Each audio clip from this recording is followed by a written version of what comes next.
हाँ जी, सत श्री अकाल भी सारिਆਂ ਨੂੰ। दिस इज़ शेरपुत ਤੇ मैं हाजिर हाँ अपने आज नए वीडियो नाल। आज का वीडियो भाइयों सरप्राइज़ है।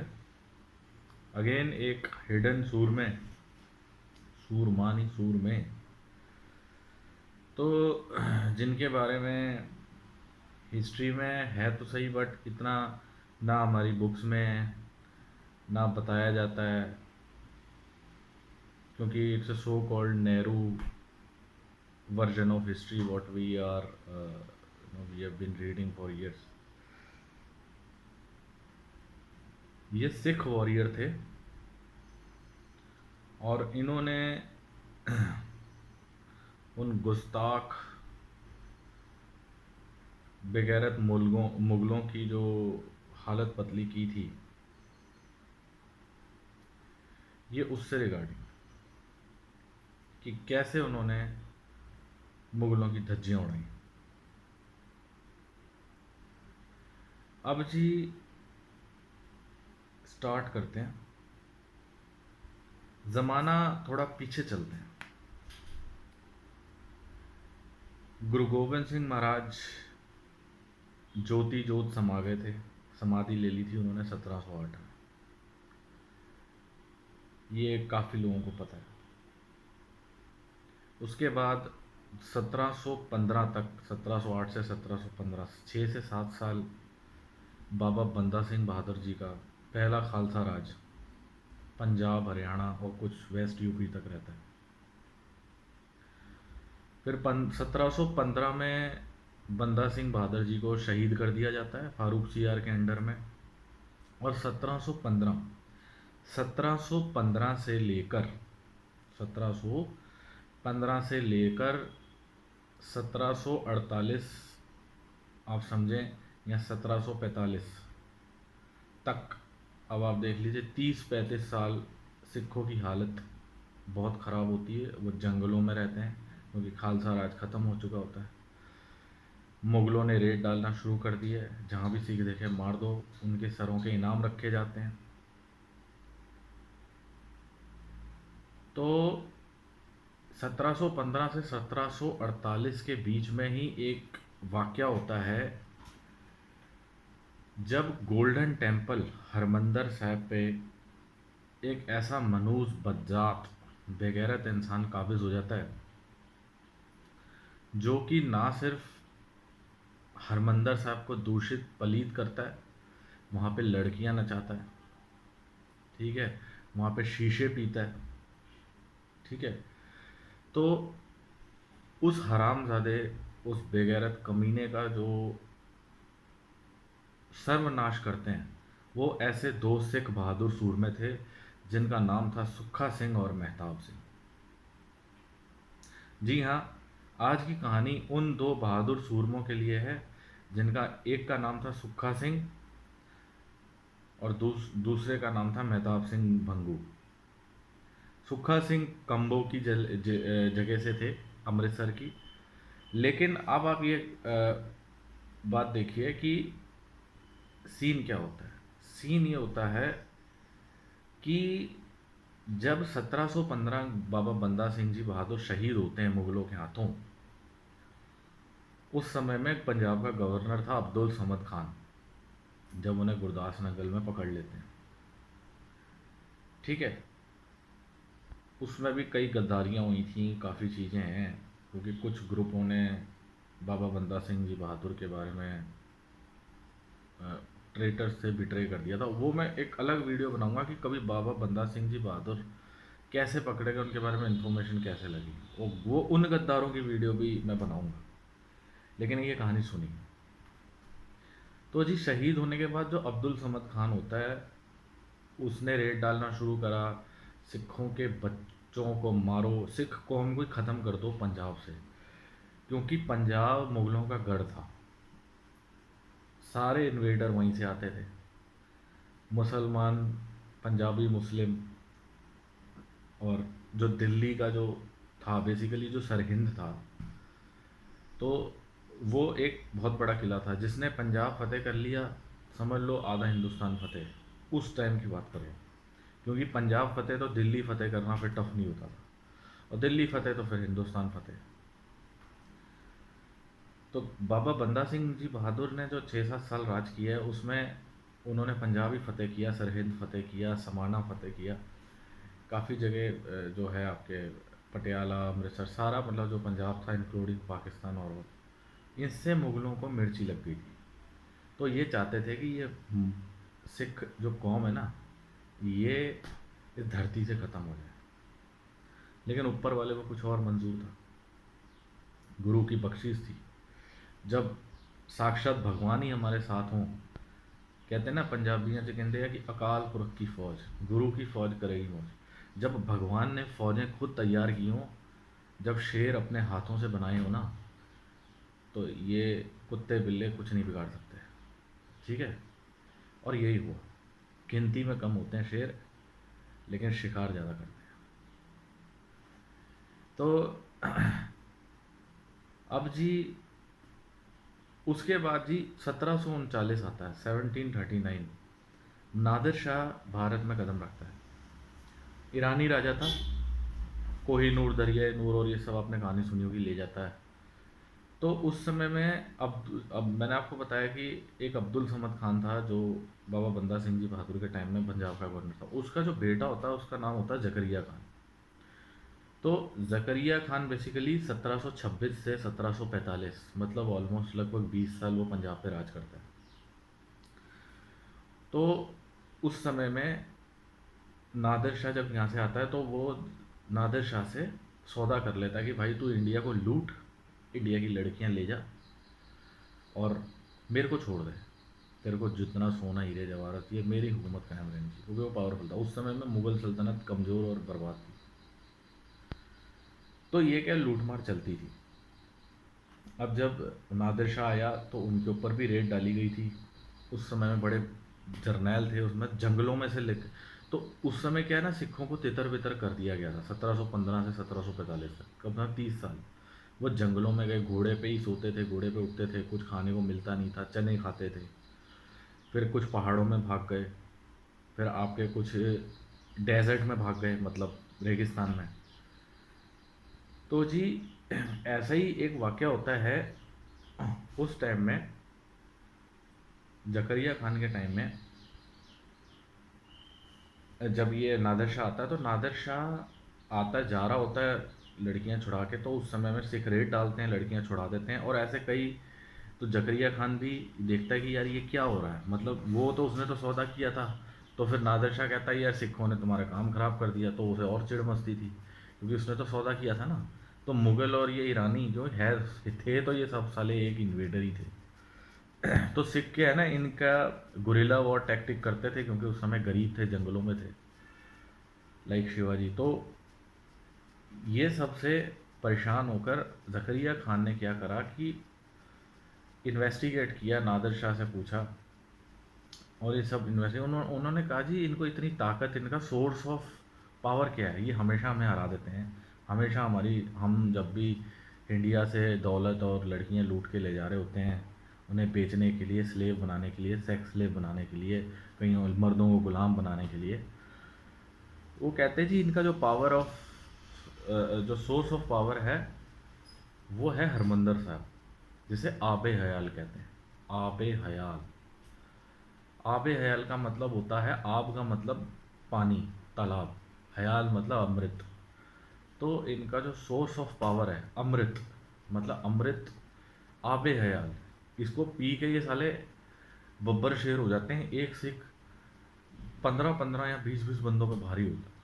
वैसे तो 1.25 लाख से एक लड़ाऊँ है, और वो है भी बात, बट अगर आप इन रियल भी देखो तो एक सिख तकरीबन उस टाइम में 15-15, 20-20 बंदों को संभाल लेता था, प्रैक्टिकल वर्जन में। बाकी गुरु की दात तो खैर 1.25 लाख से है, और आज 1.25 लाख से लड़ भी रहे हैं कोविड के टाइम में। सिख गुरुद्वारे लगे हुए हैं कम, ठीक है, और लाखों लोगों के ऑक्सीजन लंगर उनको चल रहे हैं। खैर, कमिंग टू द पॉइंट, अब तो इस सब से निपटने के लिए उन्होंने कहा जी इनका जो हरमंदर साहब है ना, इसको टारगेट करो। जब यही ख़त्म हो जाएगा तो सिखों को सोर्स सोर्स ऑफ पावर ख़त्म। वो क्या करते हैं, वहाँ पे एक अय्याश हरामी कमीना आदमी अपॉइंट करते हैं, अमृतसर का हेड, अमृतसर का सूबेदार। अमृतसर का जो सूबेदार अपॉइंट करते हैं उसका नाम होता है मूसा लुल खान। उसका नाम होता है मूसा लुल खान, मुसालुल खान। और उसे, उसका जो निक नेम होता है उसे बोलते हैं मस्सा रंगड़। अब जी वो मस्सा रंगड़ इतना अय्याश था, उसने फ्रॉम द डे वन उसने क्या करा, जो उसे ऑर्डर सौंपा गया जकरिया खान, क्योंकि जकरिया खान फेडअप हो गया था, तो उसने उसको ऑर्डर दिया कि भाई ये सिखों का ना ये जो सोर्स ऑफ पावर है इसको ख़त्म करो, इसको ख़त्म करो ताकि सिख यहाँ पे आए ना, इसे इसमें स्नान ना करें, डुबकी ना लगाएं, पानी ना पिए, ये शेर बनते हैं। तो उसने क्या करा, पहले तो सरोवर के अंदर गाय काट काट के फेंकी मत्स्या रंगन ने। उसके बाद जी उसने में जो मेन सैंक्टम है, जो बीच में गुरु ग्रंथ साहब रखे हुए हैं जहाँ कीर्तन होता है आज, वहाँ पे उसने शीशे का दरबार लगा। शीशे का मतलब हुक्का, उर्दू में हुक्का बोलते हैं, शीशा बोलते हैं हुक्के को। तो वहाँ पे इसने शीशे का दरबार लगाया हुक्कों का, और 4-5 मसंद लगा दिए, और बीच में नचाने लगा कंजरियाँ तवायफें। तो डेली का ये कार्यक्रम चलता था कि ये हुक्का पीता था, शीशा पीता था, और लड़कियां बीच में नाच रही हैं, फिर उनके साथ गलत काम भी करता था क्योंकि वो तवाइफी थी। तो ये सब चलता रहा, मतलब हरमंदर साहब को as a for the place of pleasure leisure use करता रहा। ये खबर जी पहुंचती है दल खालसा को। उस समय देखो दल खालसा क्या होता है ना, दल खालसा बेसिकली एक कॉन्सेप्ट है जब खालसा इकट्ठा होता है, दुनिया भर से जितने सिख लोग हैं सब इकट्ठे होते हैं, और वो मीटिंग हेल्ड करते हैं कि भाई पंथ पे कौम पे आ चाहिए, तो इसको अब कैसे सॉर्ट आउट किया जाए। तो ये दल खालसा को ये खबर पहुंचती है पंजाब में भी, और हर जगह जहाँ जहाँ सिख हैं, कि भाई एक हरामी है जो हमारी, जो हमारा मक्का कहा जाता है, अगर मक्का में ये कोई ऐसा काम करे तो वो तो कत्ल है। कोई किसी मंदिर में कोई विश्वनाथ, काशीनाथ या अमरनाथ या केदारनाथ में ऐसा काम करे तो वो भी मरेगा। तो हमारे मक्का जो कि हरमंदर साहब है सिखों का, वहाँ पे ये गलत काम होने लगा कि भाई तुम अपना धर्म तो फॉलो करो लेकिन दूसरों का धर्म को क्यों बर्बाद कर रहे हो। इवन किसी का धर्म किसी से लड़ाई जात पात झगड़ा नहीं सिखाता, ठीक है, लेकिन ये हरामी मुगल कुत्ते सिखों को तबाह करने के लिए उन्होंने ये काम स्टार्ट किया, क्योंकि सोर्स ऑफ पावर हरमंदर साहब ख़त्म करना। आगे चलते हैं। ये खबर जी पहुंचती है दल खालसा को, तो दल खालसा अब जी वहाँ पे वो कहते हैं जी, ये हमें दो बंदे चाहिए, हमें दो बंदे चाहिए जो कि इस हरामजादे का सर कलम करके और दल खालसा जी के पास लाया जाए। उस कुत्ते का, बेगैरत पलीत गुस्ताख का सर कलम करके मुसासुल खान का वो दल खालसा के पास लेके आया जाए। तो जी दो बंदे जो होते हैं उसकी रिस्पॉन्सिबिलिटी लेते हैं। उस समय में हमारे जो बहुत बड़े जो लीडर थे उसमें से नवाब कपूर सिंह जी थे, जो बहुत बड़े लीडर थे, जस्सा सिंह आलूवालिया जी थे, जस्सा सिंह रामगढ़िया जी थे। ये कुछ लीडर थे जो कि दल खालसा को हेड करते थे, और सारे डिसीजन मेकिंग अकाल तख्त से जाती है। तो ये खबर जब जाती है, इसके बाद जी होता क्या है, एक जगह है राजस्थान में बीकानेर, बीकानेर में भी सिख होते हैं। देखो अब यहाँ पे राजस्थान का राजपूताना का कनेक्शन क्या, उस समय राजस्थान ही था राजपूताना का, कि वहाँ पे उस समय में क्योंकि सिख स्कैटर हो चुके होते हैं, भागे होते हैं जंगलों में इधर उधर, तो वहाँ पे एक सिखों के जो लीडर होते हैं उनका नाम होता है श्याम सिंह।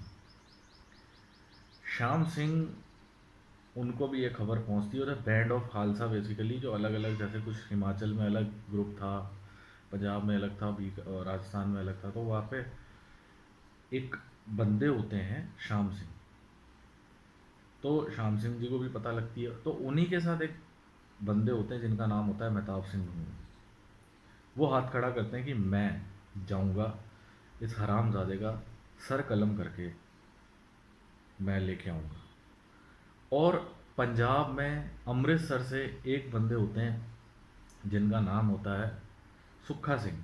वो कंबोकी एक जगह है, कंबोकी गांव है। वो भी कहते हैं मैं जाऊंगा और इस हरामजादे से, क्योंकि वो तो हरमंदर साहब वो अमृतसर में ही होते हैं। तो यहाँ से मेहताब सिंह भंगू बीकानेर से और आपके सुक्खा सिंह फ्रॉम अमृतसर, ये दोनों के दोनों जाते हैं। और ये कैसे जाते हैं? ये पाकिस्तान में एक जगह है पट्टी पट्टी, ये अपना भेष बदलते हैं। और ये दोनों ऐसे मुसलमान या जैसे पहले टाइम के वो दाढ़ी वाड़ी लगा लेते हैं, चौधरी दिखते हैं, लैंडलॉर्ड जैसे कोई बहुत बड़े जमींदार हों। तो ये कहते हैं जी हम मत्स्य रंगड़ को रेवेन्यू देना चाहते हैं, हम उसके लिए मिलना चाहते हैं।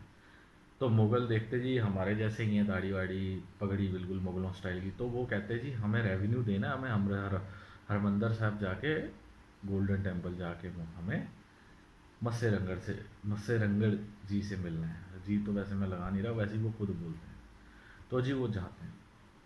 अब जी वो धीरे धीरे पहुंच गए। वो देखते बहुत बुरा हाल है यहाँ। जब वो अंदर पहुंचते हैं तो देखते एक तो गाय कटी हुई पड़ी हैं सरोवर में, ऊपर से वो लड़कियां नाच रही, वो शीशा पी रहा होता है मस्सा रंगड़ मुसासुल खान। अब जी जबकि वो कहते हैं जी वो जो बोरियां लेके आते हैं वो रेवेन्यू देने नहीं जाते। एक्चुअली उस बोरियों में टूटी हुई जो कटलरी होती है ना, जैसे टूटे हुए कांच के टुकड़े या जैसे जो चाय वाय परोसते हैं टूटे मतलब कप या पत्थर, ये सब भरे होते हैं। उनमें पैसे नहीं होते, सिखों के पास पैसा नहीं था उस समय। तो जी मत्सा रंगड़ पूछता है भाई कौन? वो कहते हैं जी दरबारी भी जो मिलने आए आपसे, अच्छा अंदर आ जाए। तो जी वो रखते हैं, मेहताब सिंह पीछे बोरी रखता है और सुखा सिंह होता है। तो मेहताब सिंह तलवार निकालता है, तलवार निकाल के आपका पीछे से बोरी रखने के बाद सर उड़ा देता है। किसका? मत्स्य रंगड़ का।